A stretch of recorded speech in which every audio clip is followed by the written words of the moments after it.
I'm Mary Oakley. I'm the Economic and Appalachian Development Manager for the Ohio Department of Development's Office of Community Development. I'm here with Carol Garcia, who is a Community Development Analyst, and for the last 3 or 4 years has handled all of the duties associated with the Downtown Revitalization Program. To get started, and the main reason for this webinar is there have been a lot of changes to the Office of Community Development's downtown funding for program year 2012. And to give you a little bit of information as to why that is, the main reason we have made some pretty significant changes to our downtown program is a reduction in funds we receive from the federal government. The majority of funding we receive is Department of Housing and Urban Development funding. The main program is the Community Development Block Grant Program. And in 2012, we expect to receive about $40.4 million. That's a decrease of $11.4 million, or 22% from fiscal year 2011. That is the program out of which we have historically funded downtown revitalization program activities. But also to put our funding situation into perspective, included in the presentation is information on the other sources of federal funding we receive from the Department of Housing and Urban Development. And as you can see, and I won't go through all of these in detail, our 3 other primary federal sources of funding, HOME, the Emergency Solutions Grant, and the HOPWA, or Housing Opportunities for Persons with AIDS, either received a decrease in funding, a slight increase, or no change from 2011. And the end result of all of that is we as an office are down about 24% from where we were in fiscal year 2011. As a result, we've made some fairly significant changes to our funding opportunities for downtown revitalization. And I will now turn the microphone over to Carol, and she will talk a little bit about one of the major changes we've made this year.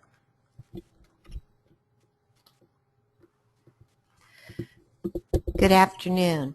I'm Carol Garcia, and I am with the Department of Development, and I will go through our proposed funding changes for 2012. As you've known in previous years, we had 2 downtown programs. One was a planning program. It was a Tier 1. One was a revitalization program for streetscape and infrastructure, and the other was target of opportunities. As of this year, all these programs have been suspended. So 2012, what we are going to propose to do is we are going to fund a downtown target of opportunities, which was formerly the Tier 3 program. At this time, we are proposing for CDBG allocation of $1.5 million. Now, these funds will be available to downtown targets of opportunity projects, but cannot exceed 50% of the proposed CDBG allocation, which means of the $1.5 million, only $750,000 will be allocated for downtown projects. If funds are recaptured from prior comprehensive downtown revitalization grants, these can be allocated back into the target of opportunity projects over and above the $750,000. The discretionary target of opportunity program must be eligible for a small city CDBG applicant. For those are cities that are less than 50,000. The awards can be made to a single building. They can be made to multiple buildings in a condensed area or a single block or intersection. We have decided that a maximum of 4 buildings may be improved. Buildings must be identified at the time of application. The buildings must be substandard. The community will be required to complete a building condition survey for each applicant building.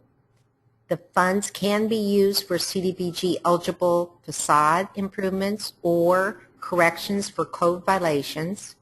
Improvements must address substandard conditions of the buildings, and the community must submit a resolution, ordinance, or a CEO letter of declaration of slum and blight conditions or area-wide if multiple buildings will be considered. The discretionary program opportunity program has the building must have a clear title. It must be in the central business district, and the community must have enforceable design standards that include the Secretary of Interior Standards for rehab verbatim and apply to the buildings which assistance is required. Also, the community must have identified a local administrator. They must have a downtown plan or a comprehensive plan that includes the downtown area and be able to demonstrate that the project is in the accordance with the plan. If a community has a downtown business organization, the building and or business owner must be a member, and a pro forma or a profit and loss is required for each building for which assistance will be required. The discretionary targets of opportunity program will be like thresholds, like a CDBG can fund no more than 50% of the total project cost. The maximum CDBG amount will be $250,000 per application. If the building is owned by a local government, the local government must contribute at least 5% of the total project costs for cost and access of $500,000 and at least 10% for projects over $500,000. Government-owned buildings cannot be used for general conduct of government. CDBG does not have to be 50% per building, but at the end it must be a one-to-one match. A firm commitment is required for all matching project funds, and the application must include a signed, sealed engineer architect cost estimate that was calculated with federal prevailing wage. When we have on July 1st, we will have a pre-assessment worksheet. This will be posted on our website, and these will be pre-application requirements, and they will include what the determination of project eligibility is. The communities will then be invited to submit a full application by invitation after the pre-assessment worksheet is evaluated and a site visit or technical assistant visit is made by the community.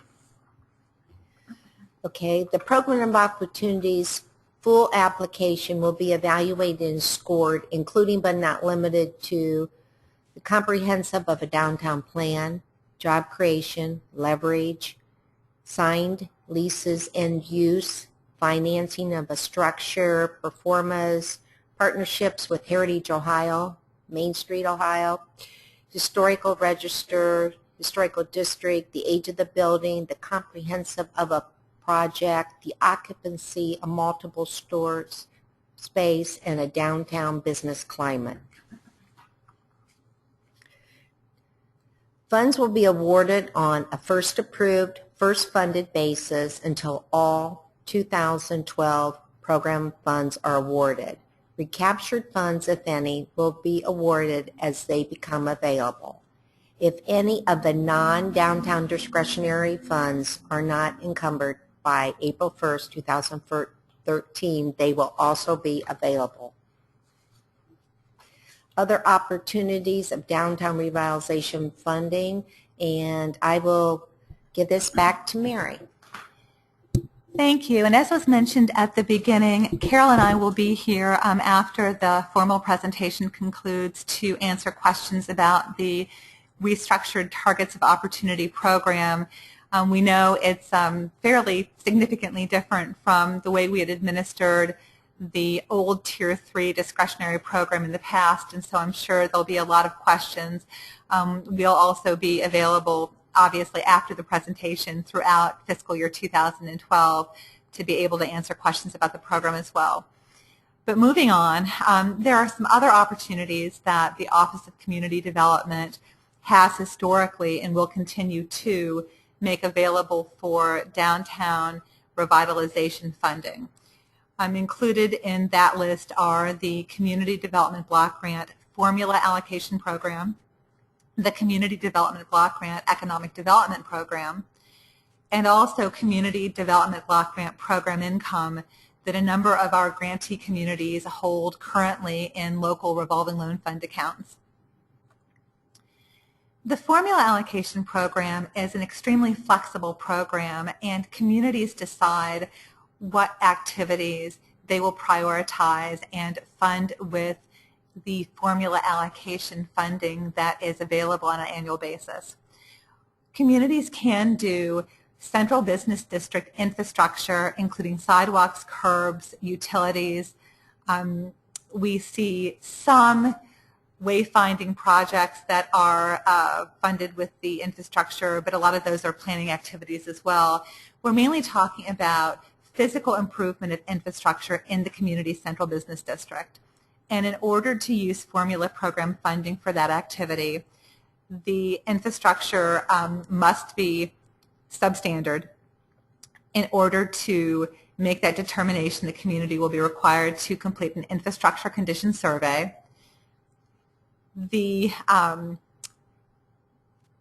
majority of the infrastructure, at least 51%, must be considered to be substandard, which is in need of either major repair or minor repair. The activities must be qualified under the CDBG national objective of prevention or elimination of slum and blight, and the community must pass a resolution or an ordinance declaring the area to be slum and blight. And I'm going to skip forward and then skip back. The other main type of project that communities can fund as far as downtown revitalization goes with their formula allocation program is building rehabilitation projects. We actually don't see as much of this with our formula allocation as we do the infrastructure improvements, but there are a number of communities that use formula to run a mini downtown revitalization program. And in order for that to work, we limit the eligible activities to facade improvements and the correction of code violations. The community is required to complete a building condition survey. At least 51% of the building systems must be substandard, and again, that's either in major need or minor need of repair. The projects must qualify under the Slum and Blight Prevention and Elimination of Slum and Blight National Objective, and the community must pass a resolution or ordinance declaring the site as spot slum and blight. Moving back, the third activity that we fund with our formula allocation program is planning. And a number of communities have used formula dollars to do planning that ties into the central business district. I had mentioned wayfinding previously. We've seen a number of communities use planning dollars to do a wayfinding or signage study for the downtown. We've also seen communities use the funds to do comprehensive downtown plans or work to establish design review standards in the central business district. Those are, I think, some of the primary planning activities. We've seen communities do market studies. So really anything that was eligible under our former Tier 1 planning grant program can be funded with the formula allocation program. We just are required to cap that amount of assistance at $10,000. We have approved a few waivers, but we look at it on a portfolio basis and have to take into consideration what other communities are doing as far as requests for planning dollars during that fiscal year. Jumping back ahead, the bad news for communities that might be considering using formula allocation funding for downtown activities is that the 2012 applications are due to the Office of Community Development this Friday, June 22nd, by 5 o'clock. So hopefully if you are intending to use formula dollars, you have already gotten that as a priority project on your community's formula allocation. and we'll start review as soon as the applications come in on Friday. We are a little bit up in the air as far as our funding goes for 2013, but I will tell you that communities can and have occasionally made changes to their formula allocation applications after that June 22nd deadline because it's not a competitive program. We've also seen communities make changes where they amend out one activity and amend in a new activity. So there still is a possibility that that funding can be used this fiscal year for downtown revitalization activities. We've also historically, occasionally, used our Community Development Block Grant Economic Development Program to do projects in the Central Business District. And the Economic Development Program is really very project specific. It requires a for-profit business commit to the creation and retention of job opportunities, principally for persons of low and moderate income. So in order to use Economic Development Program funding, you have to have an identified for-profit business as the end user, and that for-profit business not only has to commit to job creation or retention, but also to fixed asset financing. We've funded projects in the Central Business District that would be rehabilitation of a downtown building. One example I can think of was a florist shop in a community in Southwest Ohio. And we assisted the florist in doing some improvements to the second story of the building. They were able to expand their business, create some additional job opportunities for low moderate income persons, and the project served a dual purpose as being able to rehabilitate a building in the Central Business District. If you are looking to use the Economic Development Program for downtown funding, I would really suggest you talk to our office as soon as you have a project you think might qualify, as it is a little bit tricky to secure Economic Development Program funding. We have a full-time staff person, Michael Kinniger, who is our Economic Development Coordinator, and you're welcome to either contact me or contact Michael at the office's main phone number, 614-466-2285, to talk about the possibilities of using Economic Development Program funding for a downtown type project. The good news here is that this is an open cycle program, and so we will accept applications as long as funding is available starting July 1st of 2012, again until we expend all of the 2012 allocation, or until June 30th of 2013 when the fiscal year ends. Finally, a number of communities have fairly significant Community Development Block Grant Program income, or in some communities it's known as Economic Development Revolving Loan Fund money. And communities are welcome to use those dollars to do downtown building rehabilitation projects, downtown planning projects, and also downtown infrastructure improvement projects. Really the same parameters apply to program income as apply to the formula allocation program. However, if a community has program income, those funds can be awarded or expended on an open cycle basis and are not tied to a set deadline like June 22nd of 2012. However, if the community is going to use program income to do downtown revitalization, the community must submit a waiver request to the Office of Community Development for approval prior to that project going forward. So in conclusion, even though we were required to restructure our downtown funding for 2012 in light of some pretty significant budget cuts, we still feel that there are ample opportunities for communities in Ohio to secure funding from us to do downtown revitalization type projects. And if you have questions, either again immediately following the webinar, or when you get back to the office and have a chance to think a little bit about today's presentation, you're welcome to contact Carol, who is our primary downtown representative at the phone number and fax number and email address that is on the webinar slide, or you're welcome to contact me. Again, I'm Mary Oakley, the Economic and Appalachian Development Manager, and I can be reached at the same fax number, the office's main phone number, which is 614-466-2285, or my email address, which is mary.oakley@development.ohio.gov. Thank you.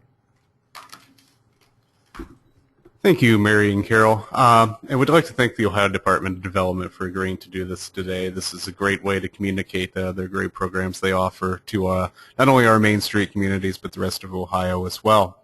Now, we're going to start our question time, so if you have any questions, please type them into the chat box, and we'll get them answered momentarily.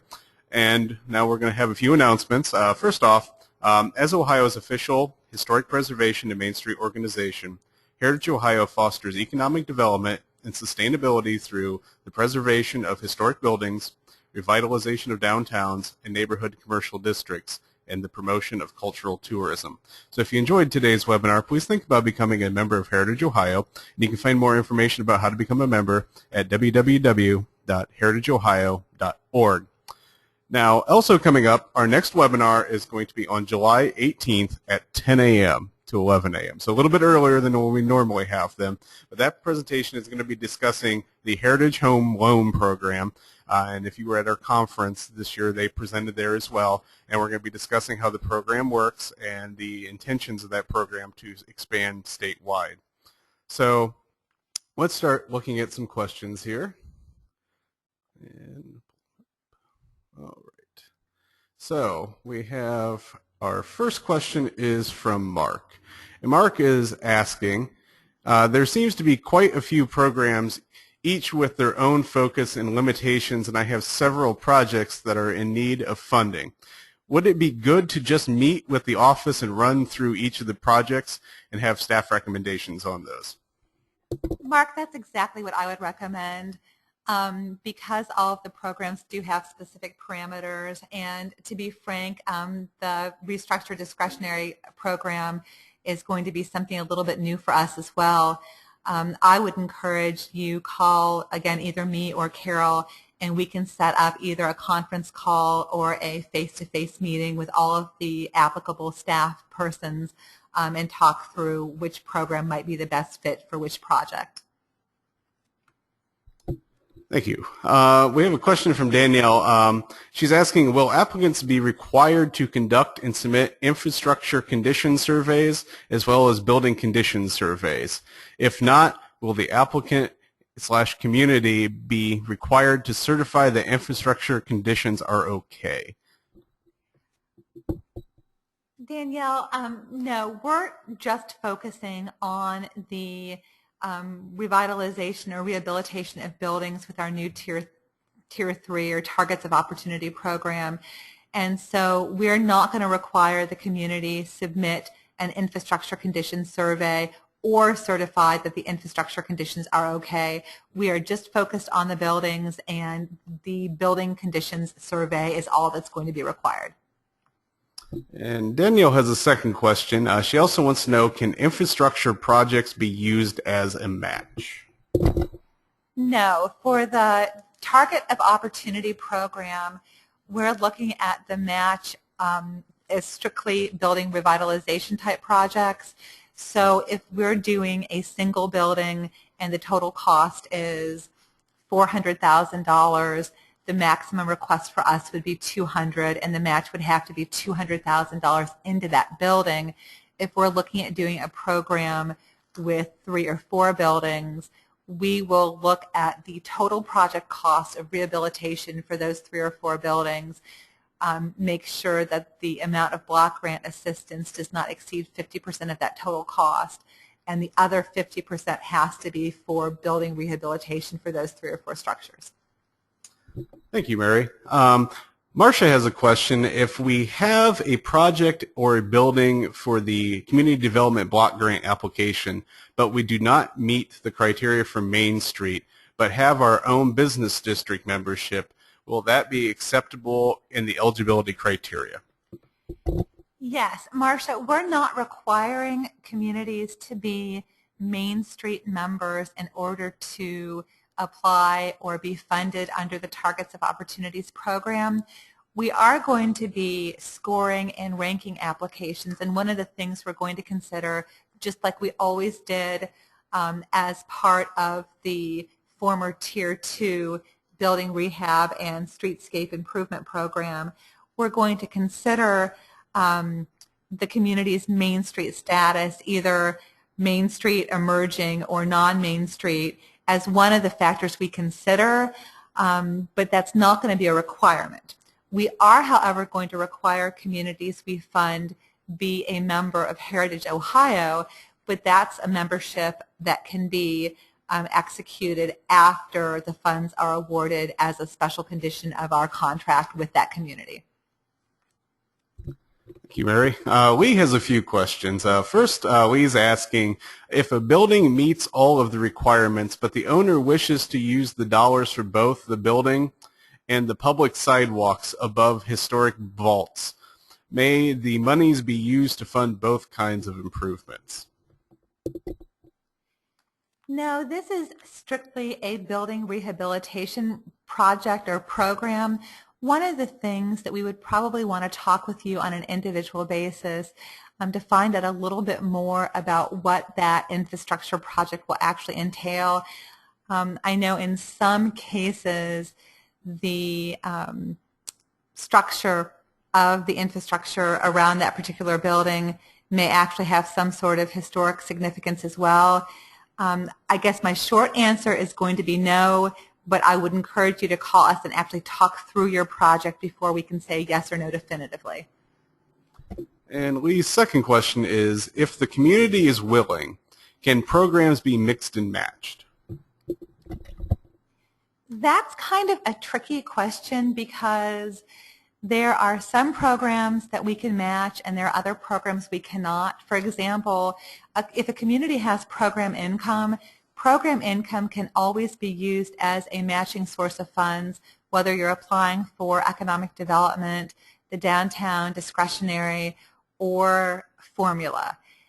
If you are applying for discretionary, you cannot match that with economic development. So really, I guess let me say, economic development and discretionary are two totally standalone programs that cannot be mixed and matched, but you can use your formula or your program income as matched for either your discretionary or your economic development. Thank you. Chris has a question on, will qualifying projects for discretionary funding be required to use prevailing wage when work is completed?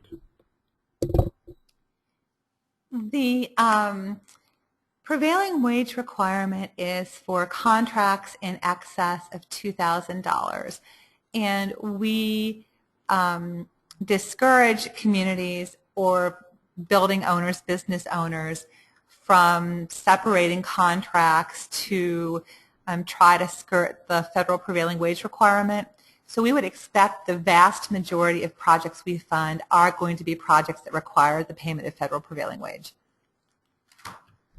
Thank you, Mary. Daniel has another question. Can formula, EDWS, or other community development block grants funds be used as a match for Tier 3? Is there a percentage of the match that must come from the community or private owners? I think the first question, or the first part of the question, we already answered to some degree. So formula and program income is okay as a match to really all of our other programs, but you cannot mix and match any of the big programs. So the water, the sewer, the economic development, and the discretionary, you cannot. As far as, and what was the second part of the question? Percentage of match. Oh, percentage of match. We do not have a requirement as to where the 50% or greater match comes from, with the exception of buildings that are owned by the government. And I think it's on one of the slides, and Carol had reviewed that earlier. If the total project cost is in excess of $500,000 and the building is owned by the local government, then the local government's required to put in at least 5% for over 5% for over 500,000, 10% for under 500,000. We do not have a restriction or a requirement as to where the rest of those dollars come from. If there's another public grant program, if the building owner puts in money, if the community puts in money, those are all eligible sources of match. Thank you, Mary. Christy has a question on planning funding. Can they be used for branding projects, in particular something like the cost of a consultant? That's a little bit tricky, and what I can send you, if you'll send me an email and I can get your contact information after this webinar, and actually I think it's posted to our website in our consolidated plan. There are 6 requirements of CDBG funded planning activities, and most of them tie to the CDBG national objective, either low moderate income benefit or prevention and elimination of slum and blight.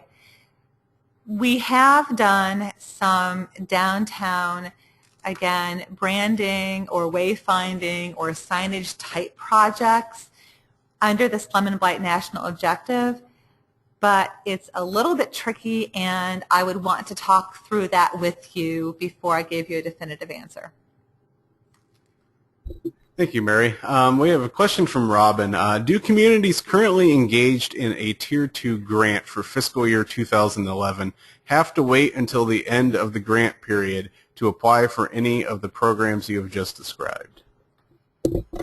No. A community that has 2011, the old Tier 2 funding, is eligible to apply for all of the programs we discussed today in fiscal year 2012.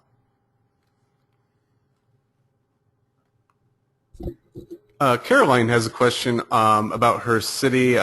It's in a small city in Hamilton County. They get funds in a bundle and then we apply for them as projects. Is the Community Development Block Grant Economic Development Program one that we might directly apply for? Unfortunately, Caroline, your community gets funding directly from Hamilton County. I'm assuming Hamilton County is what we consider to be an entitlement community in the CDBG lingo, which means it gets an allocation directly from the Department of Housing and Urban Development, and therefore is not eligible to apply to the state for any of our Ohio Small Cities programs, which we reviewed this afternoon. Thank you, Mary. Teresa has a question on, does the city have to make a match? There is no match requirement from the city. I could see us, for example, funding a project that was $300,000 and we awarded $150,000 and the building owner or business owner put in the other $150,000 in match. So there's no requirement that the community put in money unless, again, the building is a building that's owned by the community. Thank you, Mary. And also we have a few more questions left, but if you have any final questions, please send them now so you can get them answered, and you can also contact either Mary or Carol if you'd like your questions answered later. But our next question is from Jason, and he would like to know, is the suspension of Tier 1 and 2 programs permanent? We hope not. We've received some encouraging news, preliminary news about our 2013 budget, but most of us who have been around for a while know not to get too excited this early in the federal budget process. We are hoping that if we see an increase in funding in 2013 or 2014, that we'll be able to bring back some dedicated source of downtown revitalization funding, not necessarily the old Tier 1 or Tier 2 programs, but it's our hope, if funding is increased in the near future, that we will bring back some sort of dedicated downtown revitalization program. And Matt has a question. Would temporary construction jobs be considered creating low to moderate income positions? No, Matt, for our economic development program, we only consider permanent private sector full-time equivalent positions. So they have to be year-round jobs, and they have to be permanent jobs that are created by the nonprofit business for which the community is applying. Thank you, Mary. Vicki has a question on where she lives. They are currently a political subdivision, a convention facilities authority leading a major downtown campus-wide development. Are we required to apply through our city's community development office, or may we apply as a project manager? Community development block grant funds must be awarded to a unit of local government. However, a lot of our local governments will contract with a nonprofit or a for-profit. It might be a Main Street group in a downtown Main Street community, or a for-profit consultant, a nonprofit in the community, to actually administer the program. My advice would be to give us a call and actually talk through your direct situation, and we can answer some questions about what eligible, or who would be an eligible applicant in your area, and how to go about getting in communication with them in regards to these programs. Thank you, Mary. I do not see any more questions, so we're going to wrap up the webinar. For any of you that have asked, I have already sent you a copy of the notes today, so you should have those in your inbox. You can also check later. Within the week, I'm going to post the recording of this, and I will have that note section for you as well. So you can find them on our website, and just look for an email from me, Devin Miles at Heritage Ohio, and you'll get that presentation for you now. Also, just a reminder, we have our next webinar coming up on July 18th at 10 a.m. on the Heritage Home Loan Program. So keep your eyes peeled for that. We'll be announcing that soon, and it will be available for AICP and AIA credits as well for any of you professionals out there. So thanks once again to the Ohio Department of Development, and particularly Carol and Mary, for agreeing to participate in the webinar today. It was a great webinar, and we hope you all enjoy it. Thank you, and we'll see you at the next webinar.